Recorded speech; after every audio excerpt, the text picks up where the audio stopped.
একজিটের জন্য টাকা খরচ না করে আপনি যেতে পারেন দেশে। আসসালামু আলাইকুম বন্ধুরা, সবাইকে আরও একটি নতুন ভিডিওতে শুভেচ্ছা, অভিনন্দন ও ভালোবাসা। ইদানিং আমাদের অনেক বাংলাদেশি ভাইয়েরা একটা বিষয়ে বারবার জানতে চান কিংবা বলেন যে ভাই, আমার তো কফির হুরুপ লাগাই দিয়েছে, আমার ইকামা এক্সপায়ার, আমি ফাইনাল এক্সিট খেয়ে বসে আছি, এখন দেশে যেতে পারি কিভাবে? মানে সহজ একটি বুদ্ধি দেন কিংবা সহজ একটি পরামর্শ দেন।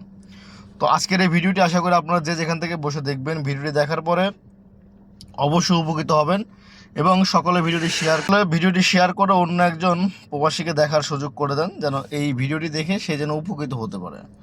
সর্বপ্রথম কথা হচ্ছে, আজ থেকে 2.5 বছর 2 বছর হয়ে গিয়েছে সৌদি আরবে স্পেশাল এক্সিট এখনও চলমান রয়েছে। পূর্বে স্পেশাল এক্সিট জমা দিলে সেই এক্সিটটি আপনার ইস্যু হতে কিংবা এক্সিটটি লাগতে একটু সময় লাগতো।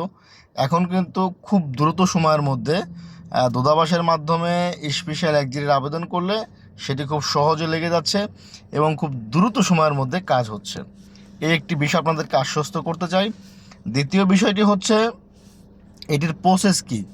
এটির প্রসেসের সিস্টেম হচ্ছে, আপনার যদি ইকামা এক্সপায়ার কিংবা হুরুপপ্রাপ্ত হয়ে থাকেন কিংবা আপনি পূর্বে এক্সিট খেয়ে থাকেন, আবার এখানে একটি কথা আছে, যারা পূর্বে দূতাবাসে এক্সিটের জন্য জমা দিয়েছিলেন তাদের জন্য কিন্তু বিষয়টি অন্যরকম। তো আমি বিশেষ করে বলতে চাই, যারা হুরুপপ্রাপ্ত হোক সেটি আমেল মঞ্জিল, আমেল আইদি, সাওয়াক্কাত, যে কোনো মাহিনা, তো আপনাদের অপশন হচ্ছে আপনি নিজে সরাসরি দূতাবাসে যাবেন, অর্থাৎ যারা রিয়াদ অঞ্চলে রয়েছেন তারা রিয়াদ দূতাবাসে যাবেন, যারা জেদ্দায় রয়েছেন তারা জেদ্দা কনসুলেটে যাবেন, গিয়ে আপনি স্পেশাল এক্সিটের জন্য আবেদন করতে পারেন অনায়াসে।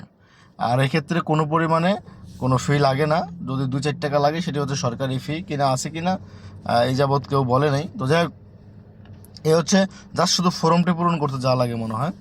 তো এটি হচ্ছে একদমই মানে বিনা পয়সায়, কোনো টাকা পয়সা লাগবে না, খুব সহজে আপনি স্পেশাল এক্সিট লাগিয়ে দেশে যেতে পারেন। দ্বিতীয় আরেকটি বিষয় হচ্ছে, আপনি থার্ড পার্টির মাধ্যমে স্পেশাল এক্সিট লাগাতে পারেন, মক্তবালা আমেল কিংবা জাওজাতের মাধ্যমে। সেক্ষেত্রে কিন্তু আপনার খরচ বহন করতে হবে। তাই প্রিয় প্রবাসী বন্ধুরা, যে যেখান থেকে ভিডিওটি দেখছেন সবাইকে অনুরোধ করব, দূতাবাসের মাধ্যমে স্পেশাল এক্সিট লাগিয়ে যারা হুরুপপ্রাপ্ত ইকামা এক্সপায়ারি রয়েছেন তারা দেশে যেতে পারেন। সবাই ভালো থাকবেন, সুস্থ থাকবেন, আল্লাহ হাফেজ।